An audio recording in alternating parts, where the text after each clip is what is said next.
Hi అండి.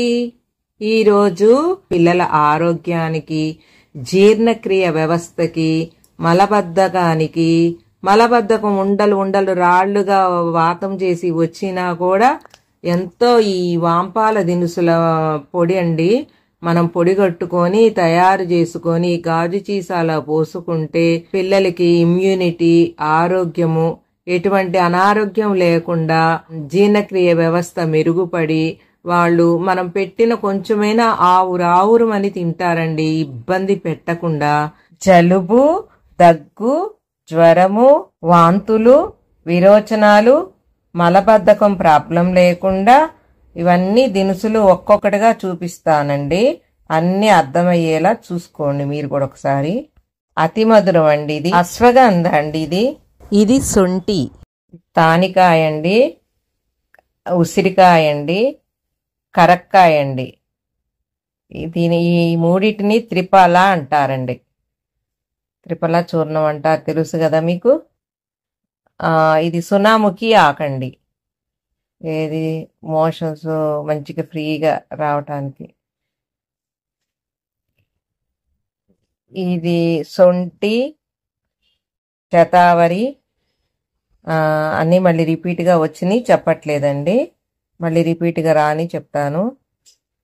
మళ్ళీ తానికాయలు పడ్డాయి దాంట్లో, అన్నీ ఒక్కోటి వేస్తున్నాను. మిరియాలండి, అలాగే ఈ దినుసులండి తెలియదండి నాకు.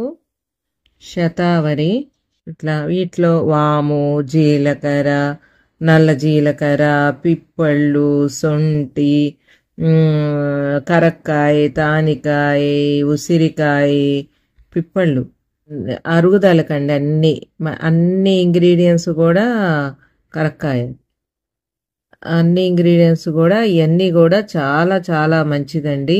సునాముఖి ఆకు, ఇవన్నీ వాంపాలు దినుసులు అంటారండి. మనకి పేరు తెలియని ఎన్నో ఉంటాయి చూసారా. వాటిల్లో ఇంకెన్నెన్నో దాగున్నాయి, మనకు అర్థం కావు. అవన్నీ కూడా మనకేమి అన్ని పేర్లు మనకి తెలియదు. కామన్గా మనకి యూజ్ అయ్యే పేర్లు తెలుస్తాయి, ఇంకా అనేవి మనకి సరిగ్గా తెలియదు అనమాట. పేరు తెలియనప్పుడు ఎందుకు చెప్పడం అనేది చెప్పలేదండి. బాగా 100% తెలిసినే నేను చెప్పాను ఇక్కడ. ఇలా దాని మీద ప్యాక్ చేసి ఇవన్నీ కవర్లు ఇస్తారండి. వాటి మీద పేర్లు ఏమీ ఉండవు. మనకి తెలిసినట్టు చెప్తున్నానండి నేను. అయితే వీటి వల్ల మాత్రం జ్వరానికైనా, జలుబుకైనా, దగ్గుకైనా, మరి మోషన్స్ ఫ్రీగా రావటంకైనా, మా బాబుకి ఇలాంటి మోషన్ అయ్యేదండి కామెర్లు అయినప్పుడు. బాగా తోటకూర కాడలాగా వడిలిపోయి ఉన్నాడు. అప్పుడు మేము ఈ పొడి ఇట్లా వేయండి మోషన్ అవ్వట్లేదని చెప్తుంటే, మాకేమో ఇంగ్లీష్ మందు వాడటం ఇష్టం లేక ఇట్లా చెప్తున్నాను తెలిసిన వాళ్ళకి, ఇట్లా రాయిలాగా అవుతుంది అని అంటే, ఒక చుక్క ఆముదంలో ఇట్లా ఇంత పొడేసి పొడి కొట్టి, వాంపాల దినుసులు పొడి కొట్టి ఇంత పొడేసి కొంచెం పాలు పోసి రంగరిచ్చి బాబుకు పోయమన్నారండి. అప్పటి నుంచి ఇప్పటి వరకు కూడా 3 నెలలు పుట్టగానే అయినాయి. పుట్టినాక కొద్దిగా హోమియోపతి మందు, ఈ మందు అలా వేసుకుంటూ వచ్చాము. కొంచెం కొంచెం మా బాబుకు వాటర్ కూడా తాగిచ్చేవాళ్ళమండి.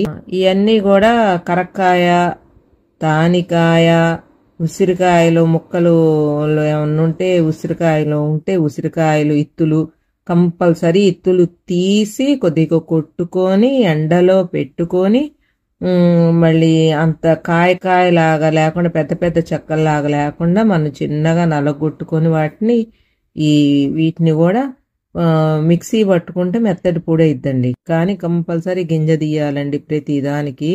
ఇట్లా కాయలుగా ఉన్న వాటికి అలా తీస్తేనే మనకి మిక్సీలో మెత్తగా జల్లెడ పట్టి వస్త్రకాయతం పెడితే చాలా బాగా పిల్లలకి నోట్లోకి వాంతయ్యేలాగా గుచ్చుకోకుండా మెత్తటి పౌడర్ అయితే వాళ్ళకి మింగుడు పడిద్దండి. లేకపోతే కక్కున్నట్టు గుచ్చుకున్నట్టు ఉంటుంది. వస్త్రకాయతం అంటే బట్టతో పల్చని వస్త్రం, కాటన్ వస్త్రంతో పడితేనే అది మంచిగా దిగిద్దండి.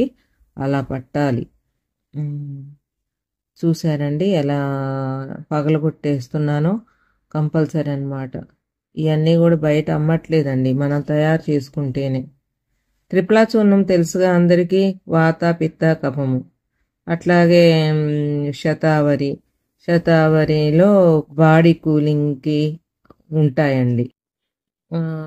అలాగే సునాముకి ఆకు మోషన్స్కి మంచిగా ఫ్రీగా అవ్వటానికి. మిరియాలు, పిప్పళ్ళు, శొంఠి, మరి ఇవన్నీ ఇట్లా ఈ దుంపలు లేవండి, శతావరి, అశ్వగంధ, అతి మధురం, ఈ దుంపలన్నీ కూడా ఇట్లా పీసులుగా తీసుకోవాలండి, లేకపోతే మిక్సీ పడదు, మిక్సీ బ్లేడ్ కూడా ఇరిగిపోద్ది, పడదండి. అందుకని ఎండబెట్టి అట్లా పీసులు తీయాలి, తీసేసి మిక్సీ వేసుకోవాలి. ఎండలో కూడా కంపల్సరీ పెట్టాలండి, లేకపోతే మంచిగా అన్ని దుంపలు కూడా ఉన్నాయి కండి, దుంపలు ఉన్నాయి, హాట్ ఉన్నాయి, ఈజీ ఉన్నాయి, అన్నీ ఉన్నాయి కదా. వాము కూడా వేసారండి దీంట్లో, అన్నీ చాలా రకాలు వేసారండి. అసలు మీ పిల్లలకి జ్వరం, జలుబు, దగ్గు, అసలు ఇన్ఫెక్షన్స్, వేడి చేయటం, నిద్రపోకపోవటం, అన్ని సమస్యలకి చాలా మంచిగా పనిచేసిద్దండి. ఇది కంపల్సరీ పిల్లలకి, ప్రతి చంటి పిల్లలకి వాడవలసిన పౌడర్ అండి. ఇంగ్లీష్ మందులే అస్సలు వాడలేదండి, ఇది నిజమండి. చుక్కల మందు ఇచ్చారు, అది కూడా వాడలేదండి మాకు. మళ్ళీ మేము హోమియోపతి ఇట్లా ఈ పొడితోనే మా బాబు పెరిగాడు, ఆరోగ్యంగా పెరిగాడు, చాలా బాగా ఆరోగ్యంగా పెరిగాడండి. మీరు కూడా కంపల్సరీ తప్పకుండా ఈ పొడి మాత్రం వాడాలండి. ఇప్పుడు ఉగ్గు పోయటం కూడా మా బాబుకు చూపిస్తానండి. వాడికి ఇబ్బంది పెడితే అస్సలు తాగడండి, వాడికి నవ్వుకుంటూ ఫన్నీగా ఆడుకుంటూ అన్నీ చేస్తేనే తాగుతాడు చక్కగా, లేకపోతే వాడు ఏడుస్తూ ఉంటాడండి. చిటికెడ వేసుకున్నాను, అట్లా చిటికెడ వేసుకున్నాను. చిటికెడ వేసుకొని అట్లా రంగరించి ఒక్క చుక్క ఆముదం వేసి దాంట్లో పాలు పోసి ఇలా తాపిస్తానండి. చూడండి, మీరే చూడండి చక్కగా. మా ఉగ్గిన్న అయితే గుచ్చుకుంటుందండి, అందుకని ఉగ్గిన్న పోయేమండి, ఆ స్టీల్ది గుచ్చుకుంటుందని నేను ఇలాగే పోస్తానండి. ఇలా పాలకి వస్తుంది కదా బాటిల్ మూత, ఆ మూతతోని ఇలా తాపిస్తానమాట. ఇలా తాపిస్తాను. ఏడ్చినా ఒక్క నిమిషం ఏడుస్తుడు, ఇక మొత్తం లోపలికి పోయిందాక అలా ఉంచుతా. అలా పోసాక ఇట్లా పాలు తాపిస్తామన్నమాట. ఒక్క నిమిషం ఎత్తుకొని బుజ్జగించి హాయిగా పాలు తాగి నిద్రపోతాడండి. నిద్ర కూడా చాలాసేపటి వరకు లేవడు, హాయిగా నిద్రపోతాడు. ఇమ్యూనిటీ కదండి నిద్ర అంటే. నిద్ర ఉంటేనే చక్కగా వాళ్ళ పెరుగుదలకి, ఆరోగ్యానికి, అరుగుదలకి మంచిగా ఆకలి అయితే చక్కగా ఏడిపించరు, ఆడుకుంటారు, చక్కగా ఆరోగ్యంగా ఉంటారు. అంతకంటే మనకు కావాల్సింది ఏముందండి, నీళ్ళతో ఇవ్వచ్చు, జ్యూస్తో కూడా కలిపి ఇవ్వచ్చండి ఈ పొడి. వీడియోస్ కోసం సబ్స్క్రైబ్ చేసుకొని షేర్ చేయండి, లైక్ చేయండి, కామెంట్ చేయండి. Thanks for watching. Have a nice day.